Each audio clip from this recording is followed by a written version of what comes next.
it's Jason Cunningham and welcome back to Save My Business, the podcast dedicated to those business owners running small and medium-sized enterprises that are really trying to navigate through the proverbial shitstorm. Now, today's guest, I'm pretty pumped, and I'll be honest with you, it's somewhat biased, this guest, because I've got to know her up close and intimately, well, via the internet anyway, is a woman by the name of Donna Aston. Now, most of you know or know of Donna.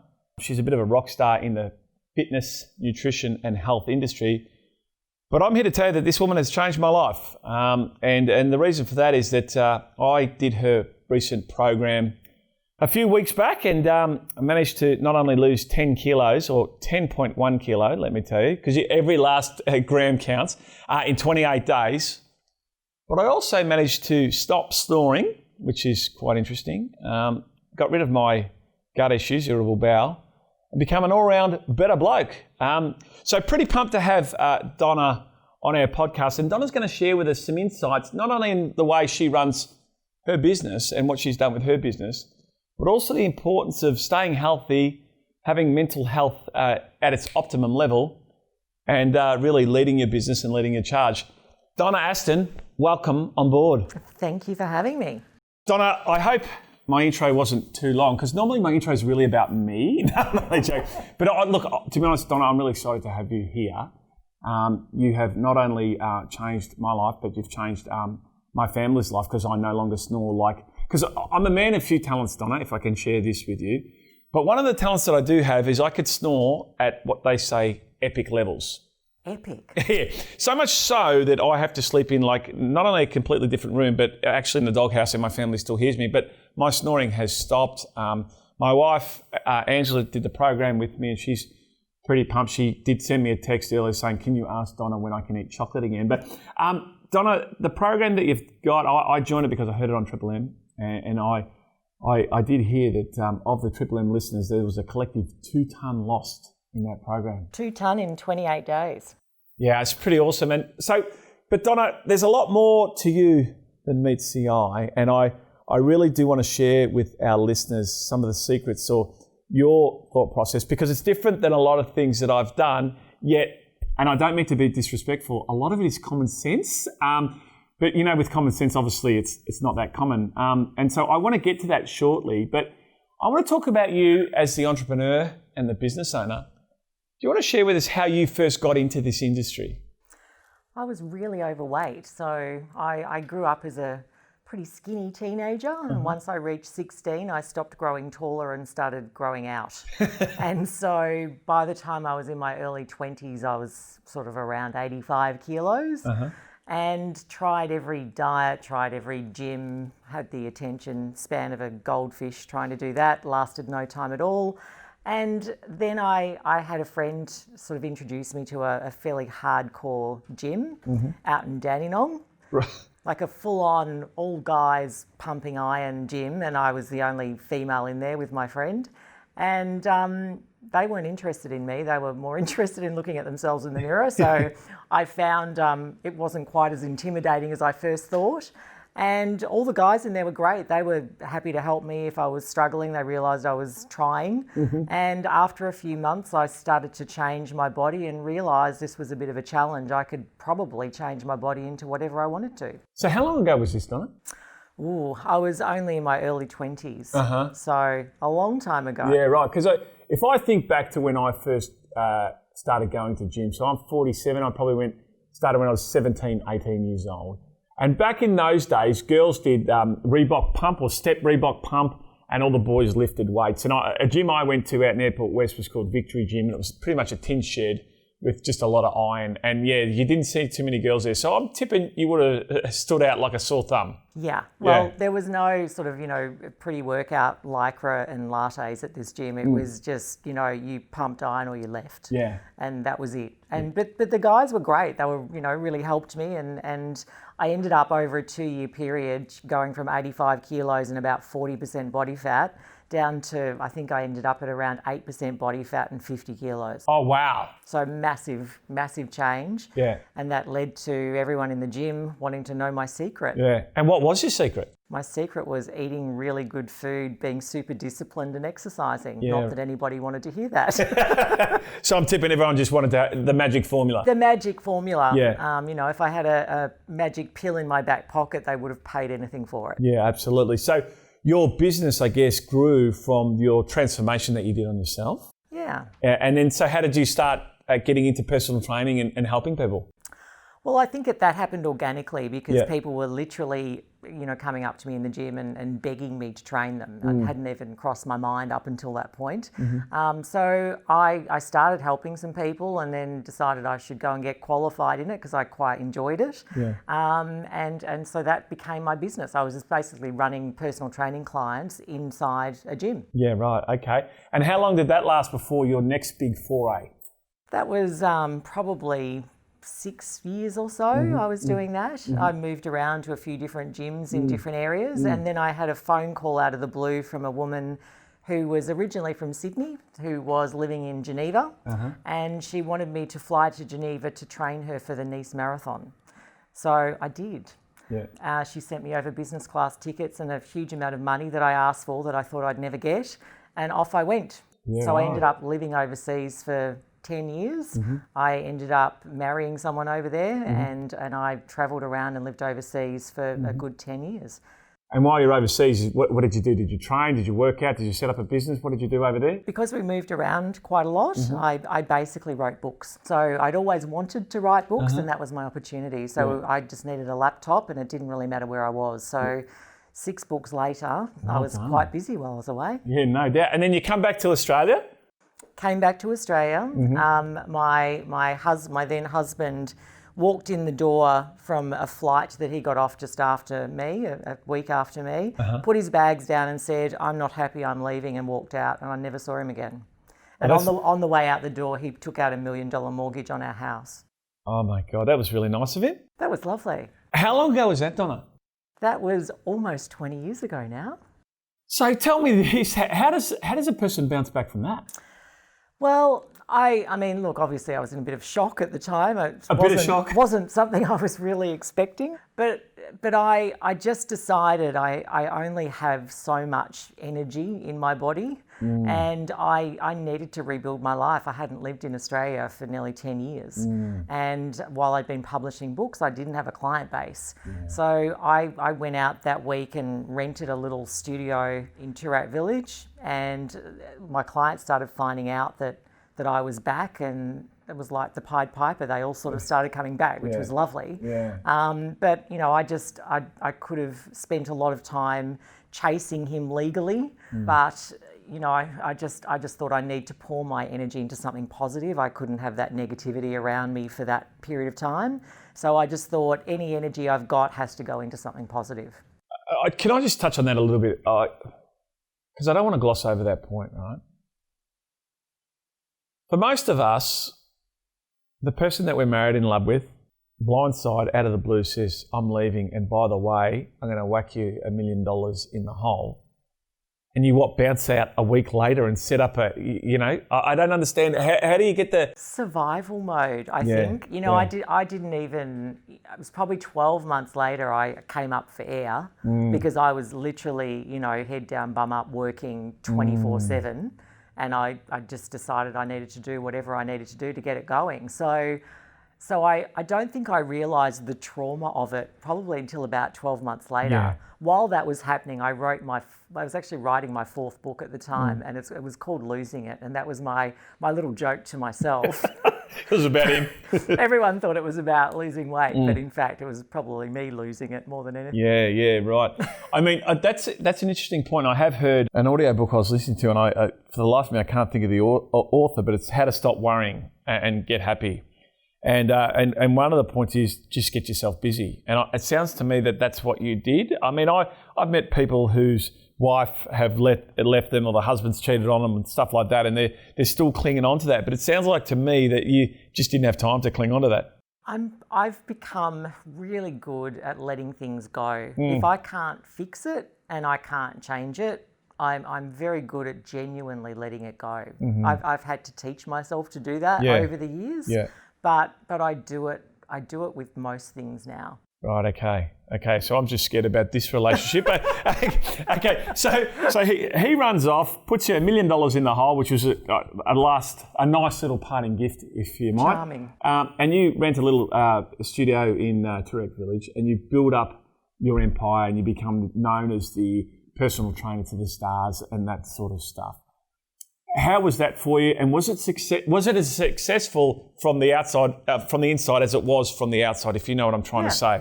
Look, I had this little studio which I outgrew very quickly. Yeah. And I spoke to a company called DC Strategy back then because I was considering doing a franchise model. And they said, we don't know, like on paper, your business works perfectly, but we don't know if it's you who works or if it's the business model. So we need you to step away and see what happens. Yeah. And so I opened up another studio over the other side of town, which I spent all of my time at. And so I let this one run with, some trainers that were in charge of it at that time.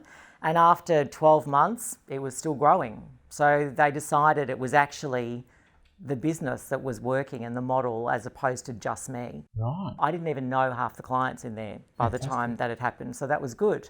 I just decided that I thought, because we were so customer service based, that franchising was more for burgers and fries than it was for that level of service. And I just didn't think I'd be able to put my name on something and deliver the service that I'd like to deliver under that franchise model. So I didn't go with it in the end. Yeah. And so what did you then just concentrate on the two gyms, or did you consolidate them into one? Or? I consolidated both into one. So I had, they were both a bit small and they were both getting a bit tired. So I built an amazing studio in South Yarra. It was like 600 square metres. It was beautiful. It was very high-end personal training, the highest level of service, and I was offering all the nutrition side of things for clients. Yeah, okay. And you ran that up until... For 10 years. Yeah. So it was about 2016 that we moved out of there. Yeah. And look, it was a great gym. We even through the GFC, we actually had a great business going. I guess I was getting tired of the industry. Yeah. And it was exhausting running, a dozen trainers. Yeah, it would be. I just found it was, plus, 600 or 700 clients that were all at me for everything. Yeah.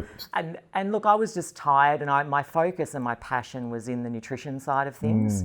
And that was what I wanted to concentrate on. Yeah. I guess too, in that industry, there's been a heap of competitors flood the market in recent times as well. And I know we've got a lot of clients that run gyms, and look, they're in a bad way right at the moment, considering we're not allowed to go to a gym. And don't even start me on the fact that gyms are probably the most hygienic places. They've got fobs where they know everyone that's in the gym at any point in time. There's sanitising all over the place. Everyone wipes down their machines. Don't even start me on that. But these guys are really struggling at the moment, not to mention the competitors that are, coming into the market. Did you see that as a threat for you, the competitors and all that sort of stuff, and the growth in that industry? Well, it's funny because I think I'd been in the business for so long and we were doing really well. Like the business was very successful. It was called Aston Fitness at the time.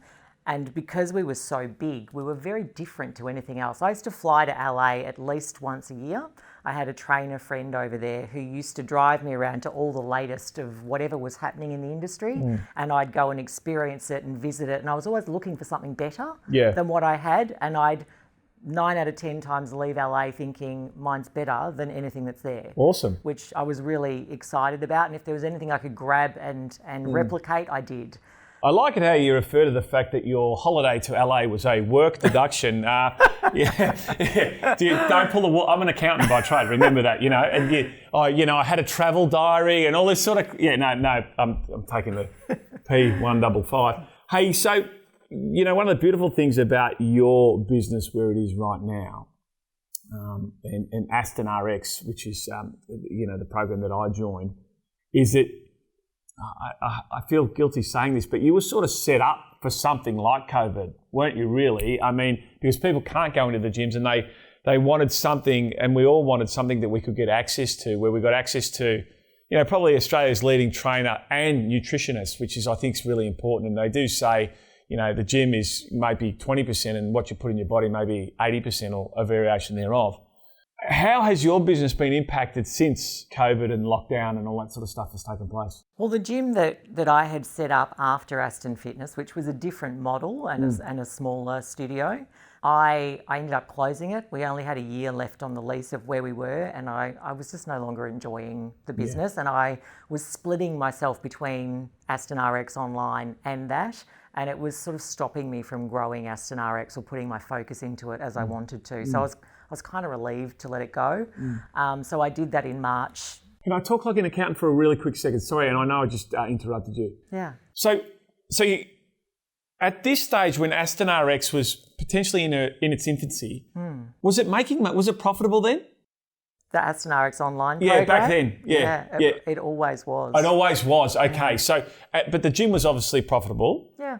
But to make a decision to shut something down that's making money, so the accountant in me goes, how can you do that, woman? Right? But what you're saying, your passion was in the online business, is that right? Yeah, I tried to sell it. I actually spoke to quite a few different people about selling it. The hardest thing for me to sell it was people were scared that it was my name. Of course. And if I walk away, it'll fall down, similar to what I mentioned with the franchising side of it. Although I knew that wasn't true, that's people's view on it generally. Yeah. So my name was on the front. I didn't really want someone to take it over who wasn't confident that they could keep it running. So I'd prefer to just shut it down, and it was really the perfect opportunity to do so, given what's been happening. So you got out of your lease and all that, no problems? Yep. And then you put all your energy into Aston RX Online. Yeah. Okay. And I'd mentioned to you before we started recording the amount of people that I've bumped into on Zoom, because you know how we're all in lockdown and stuff. The amount of people that I've bumped into who have seen me on Zoom said, shit, Jace, what have you done? You've lost so much weight, and all that sort of stuff. And I keep talking about the ancillary benefits that I've had as well. I mean, don't get me wrong, shedding 10 pegs is fantastic. I shouldn't have had it to go anyway. But the no snoring, the sleeping better, a guts that's normal, less moody, less anxiety, rather than being hot all the time. I'm no longer a hot body anymore. I'm actually more cold than I am hot. I can tell that everything's changed. And I think one of the most beautiful things about your program is there's a bit of science and a bit of nutrition attached to it, in the fact that I had to go and get a blood test before I started. And I am a person that sees a doctor once a year, a preventative type doctor who does a blood test on me every year. But I was interested to see the level of my insulin, and I never really paid too much attention to this whole insulin sort of thing that you go on about. And then when I watched a few of your videos, and I do remember this one video, you say something along the lines of, I think it went something like this: hey, Jason, fat boy, if your insulin levels are higher than they should be, irrespective of how low your caloric intake is, you're never going to lose weight. You've got to bring your insulin levels down. Fat ass. No, I didn't think you said that bit at the end. And so as I started to get on this journey, and I also watched the video where you talk about your insulin spikes, and you say that, because one of the things about your program that I find intriguing is it flies in the face of other things that I've heard before. And you talk about, Jason, you've got, what do you call it, your body clock? What's that called? Your circadian rhythm. And you say, Jay, you can only eat between 6 a.m. and 8 a.m. for breakfast, 12 and 1 for lunch, and 5 and 7 for dinner. Don't eat after dark, because if you eat after dark, your insulin levels spike a shitload more, right?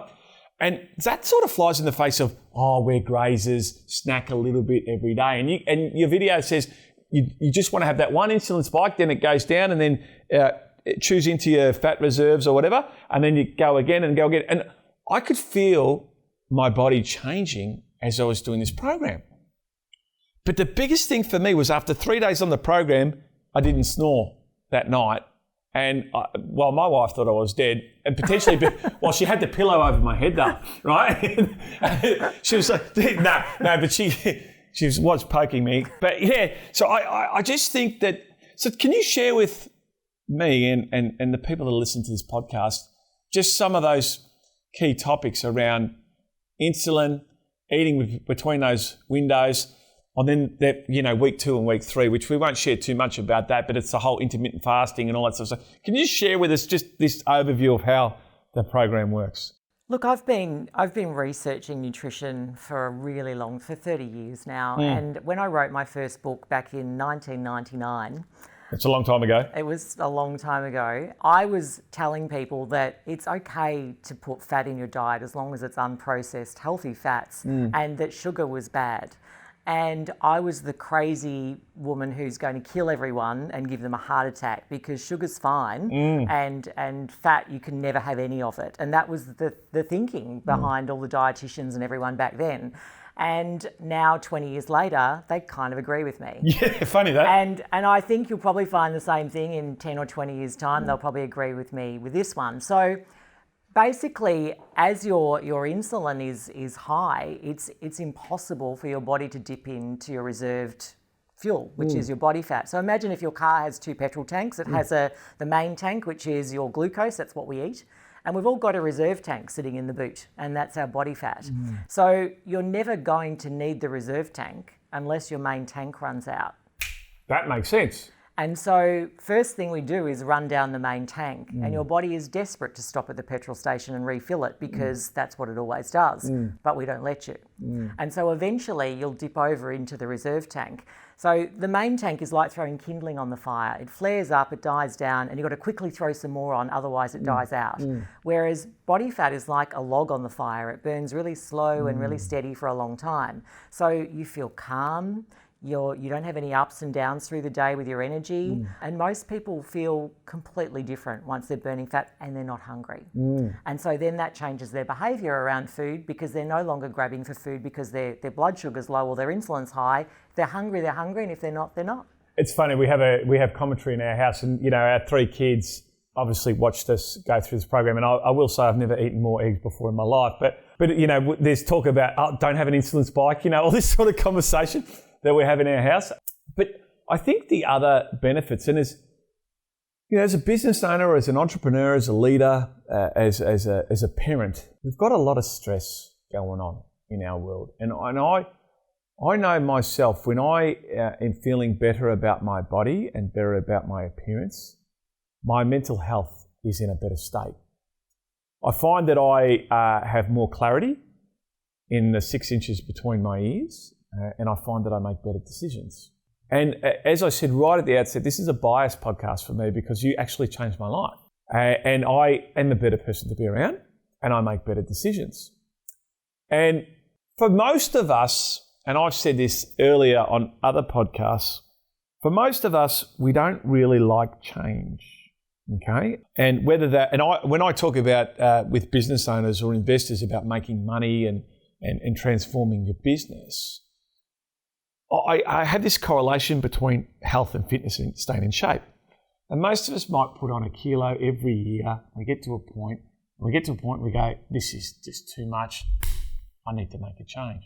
And that's what happened with me and your program. And we will provide every excuse, under the sun as to whether or not, oh no, I can't do that, or I can't do this, and I can't go without wine, I can't go without beer, I can't go without chocolate. But the moment you make that decision and that change, I used to think, it's funny, I'm just having a wry smile to myself. I used to think I am too busy to cook breakfast.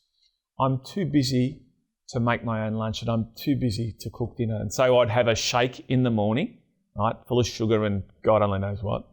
And I'd snack all the way up to lunchtime.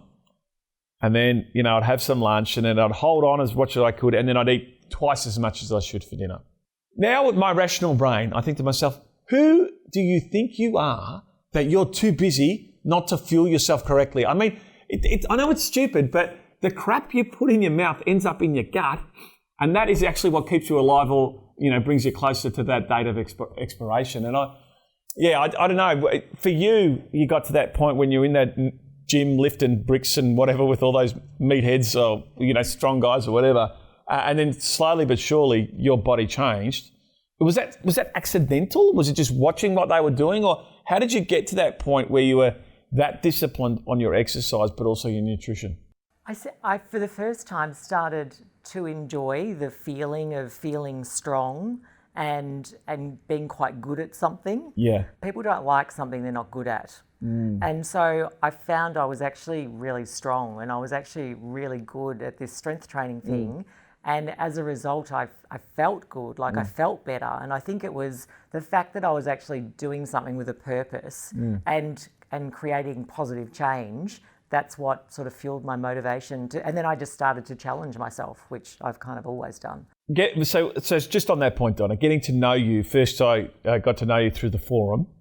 And there's a joke about the participants on the forum that says, it's something along the lines of Donna says no. Yeah. So, this classic reading, some people, can I have one bar of chocolate? No. What can I have? Okay, what about 1 tablespoon of sugar? No. So let me say this. That might be easier for you to say than others because you seem to be such a disciplined woman, right? If one doesn't have the discipline that you have, what are some of the strategies or techniques, or what should they do to get on a program like yours that can last for 28 days? And it's not just the 28 days with you, is it, young lady? It's the maintenance, it's the ongoing. Yeah, it's a change of life, really. I've always said, I wish I could give someone their body at its best and let them have it for a week. And then they come back and see me and I give them their other body back and they'd say, okay, this is not acceptable. Yeah. Because I've experienced not only feeling amazing and looking amazing, but like I sleep well, my digestion's good, I feel calmer, all the wonderful things that go along with it, and the quality of life is just skyrocketed. And so this is as close as I can get to giving someone that. And look, everyone's catalyst for doing the program is weight loss.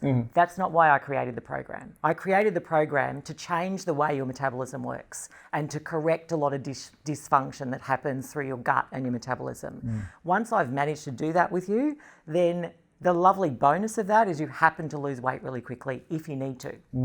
But it's not my aim. And by about the 3rd week of the program, most people start to get that.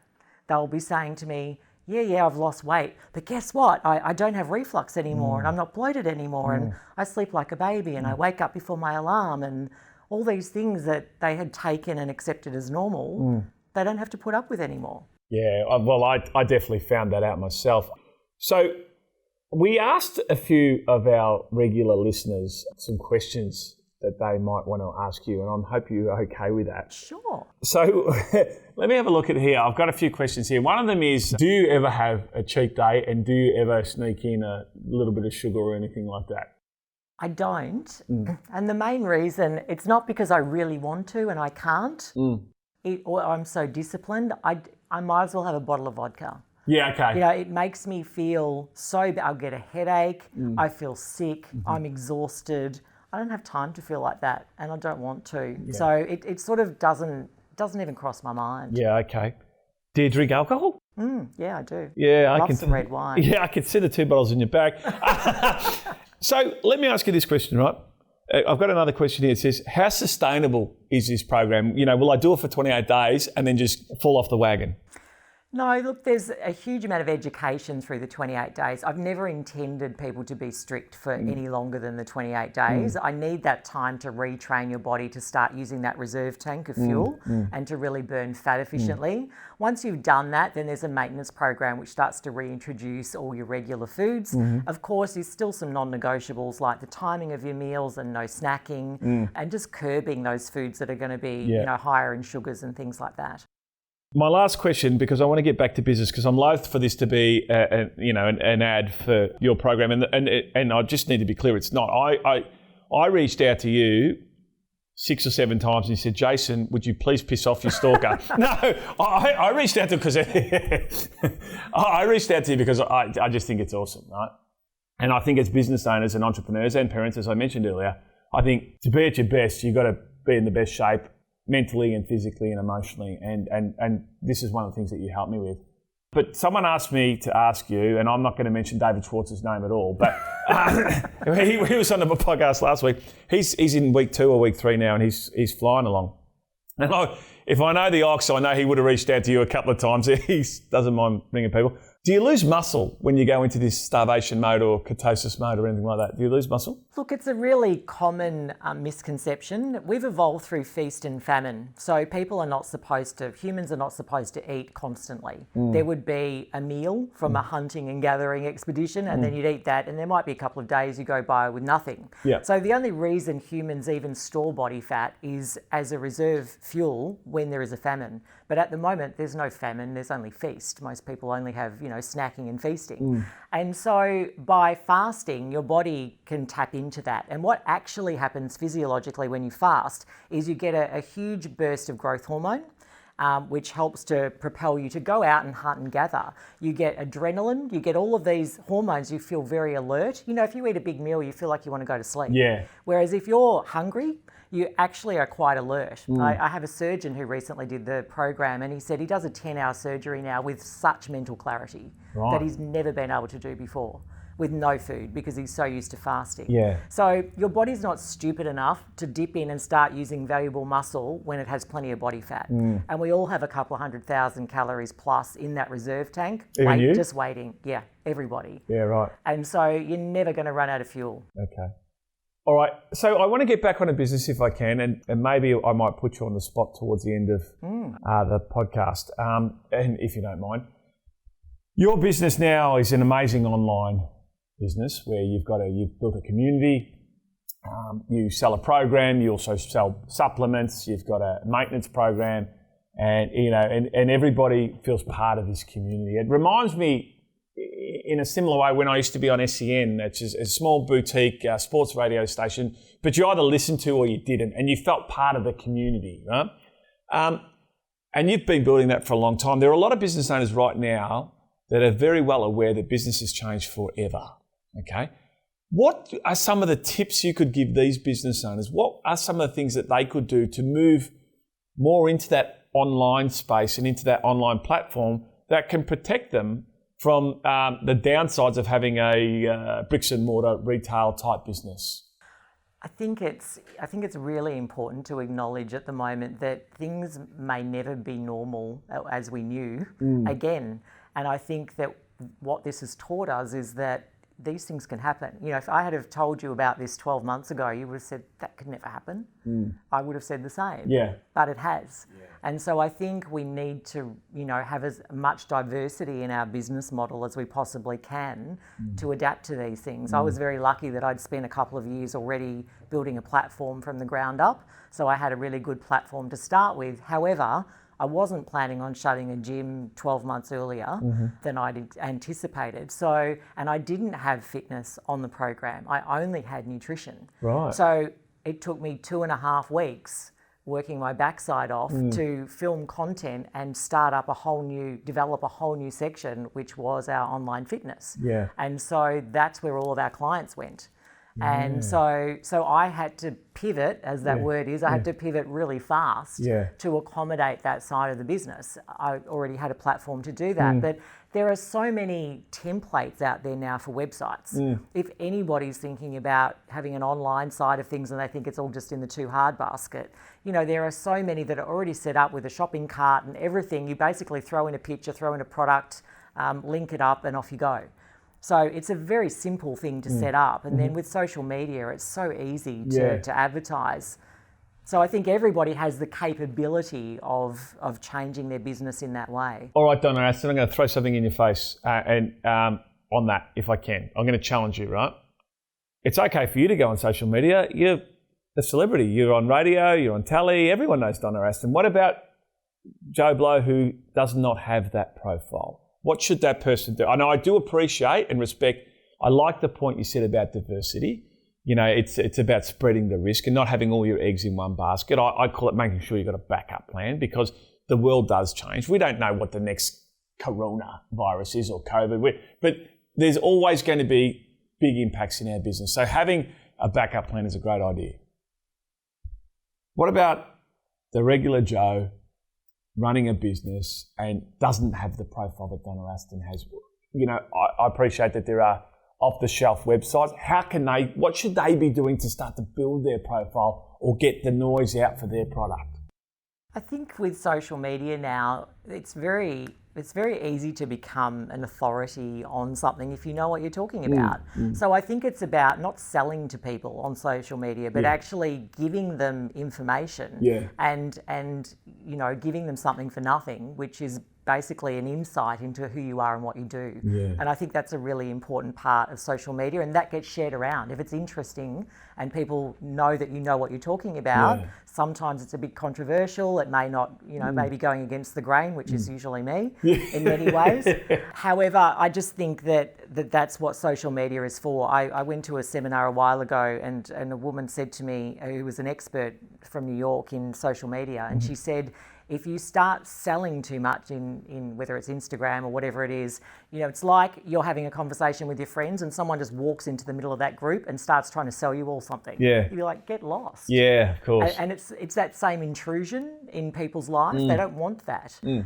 Whereas if you earn their trust and they start to understand what you're all about, I think that's what a great platform it is.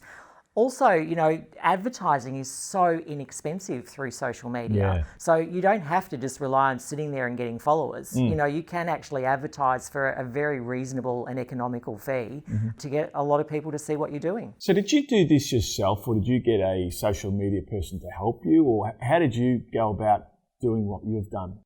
I've done a lot of it myself. I can tell. I'm someone who likes to research things, and I have someone who builds my site now, a developer, and we've built it from the ground up. We didn't have a template for it, so it's very agile, that it can do many things that it wouldn't have been able to do in a template. And he does all my search engine marketing. So he manages that side of it for me, but I write all the content. I still produce all of that because I'm very, very fussy about the message that goes out there. It always has to align with the brand, so I always write it myself. One of the things that rings through to me about you and the person that you are is you are, I was going to say you seem, but I can tell that you're a very authentic person, right? And your authenticity comes through the videos that I watched on your website whilst I was in that, let's call it, stalking phase. Sorry, I like to entertain myself sometimes. No, but yeah, and then the person that I have since come to know is you're very much authentic, and I think that's important too in business, authenticity, and not trying to be all things to all people, but this is the vernacular. This is my wheelhouse. This is the lane that I'm playing in, and being really true to that. I think that seems to be what gets the most cut through when you niche up and you go really deep. People are not silly, you know, and if what you're thinking and what's coming out of your mouth are two different things, people get a gut feeling that that's not right, and they don't trust you. You know, what I do is really authentic, and I'm super passionate about it, and I get so excited about what I do because I see people on the forum every day. I hear from people every day. As you said, it changed your life. And for someone, I remember when I wrote my first book, I did a signing in Borders. And this man was standing up the back of this talk that I did of 200 people. And he walked up to me. He was the last person in the line. I was signing books. And he came up and he put his book down and he said, I just want to say thank you. He said, I was sitting on my sofa. I was 180 kilos and I was eating a bag of chips. And you came on television and something you said just resonated with me. I went out, I bought your book. I've lost 100 kilos. Oh, that's awesome. And thank you. You saved my life. And I just thought, I said to him, I would write another 100 books just to hear one person say that. Like, how cool is that? No, that's really cool. I'd never met this guy in my life, but I'd helped him with that. Yeah, it's a good feeling, and that's one of the reasons why we do what we do. If we believe in what we believe in, and we can, and I joke around and say, I like to be a life changer or whatever. But that being said, you did change my life. And, the people that I've spoken to, I think 5 or 6 of them, 3 of them have been on podcasts before, have joined the program. And I'm sorry about the ox because he will text you every day. But no, he's a good man, David Swartz. He's a good man. So, okay. So in finishing, let's talk about, the term pivot. But you spoke about, spreading the risk and the diversity piece and jumping up online. And it's not that expensive to do. It's so you can get up there and build your own website using the templates, taking a few photos and all that sort of stuff. You can get some assistance via social media and get some boost, and the advertising's not too expensive. what else can people do to start to move into that space to, if you like, decrease their reliance on the current business in the event that there is another traumatic event in the economy so that they've got a bit of protection? One thing that I'm always doing, and I'm fortunate that I have the forum now because I get instant feedback every minute of every day on my product. Yeah. But I think one thing that's really important is to listen. Listen to what people are saying, listen to what people need. Always keep your eyes open for a niche. It may not be in your industry, but you've seen someone else do it in another industry and you may be able to apply it to yours. So I'm always looking at different industries. I'm always reading about people who I am inspired by. And they're often little pivot points for me to start doing something a bit differently or adding something a little bit differently to see if it works. And I think that listening to your demographic of people that you're marketing to or that you're serving, I think that's extremely important. I'm so grateful that you said that. Our last episode, I had Cameron Swab, who's an ex-CEO in the AFL industry. So he was a CEO at Richmond and Melbourne Footy Club, then Fremantle, then back to Melbourne. And he began his career as a CEO at 24. And one of the things that resonated from his conversation was that as a leader, you really need to be a listener and a learner. And you said exactly the same thing to me. And I think that's a really important trait because too often we meet and see business owners that like to do it their way. And I've got all the answers and I know everything. And here I am talking to a woman who is leading the industry, telling me, Jason, all I want to do is learn from my audience, learn from my customers, and also learn from my competitors. And I think that's great to hear that from you because despite whatever image you may have of Donna Aston, a very proud, confident woman on television and on radio, you are quite a humble woman, and your humility comes through, which is wonderful. And whilst I'm sort of buttering you up, and I know you're allowed to use butter when we cook because we've been cooking with butter, while I'm buttering you up, I'd be keen for as many people to join this program as possible. And so I don't know whether you're in a position to offer anyone anything, and you may or may not, but my preference is, well, if you don't, I'll just edit it out. But your website is Aston RX. I know your program runs every fortnight. Is it every fortnight? Yes, every second Monday. Every second Monday. So based on today's date, the next program will be the 26th of October. Yeah.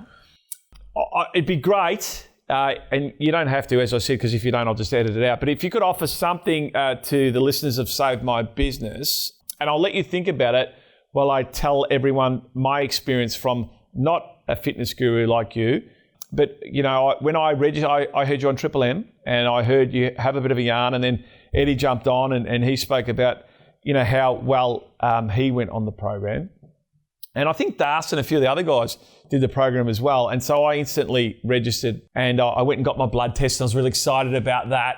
And so you get your blood test and it measures your levels of insulin and all sorts of other stuff, cholesterol. And there was a HOMA score or something. I didn't pay a heap of attention to that, but I possibly should have. And so then I went and joined the program 2 days earlier. I started on the Saturday instead of the Monday.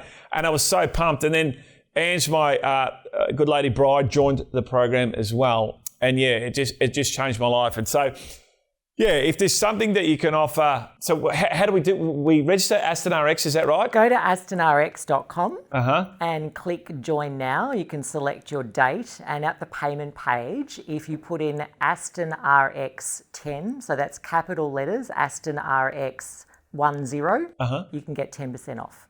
That's what we're talking about. All right, Donna Aston, you are a superstar. Thank you for your time. I really appreciate that you gave it so gracefully and so willingly. I really do appreciate that. I loved listening to your story, and, you know, you're a 30 years in the making overnight success. Congratulations, and thank you for helping me. Thank you for having me.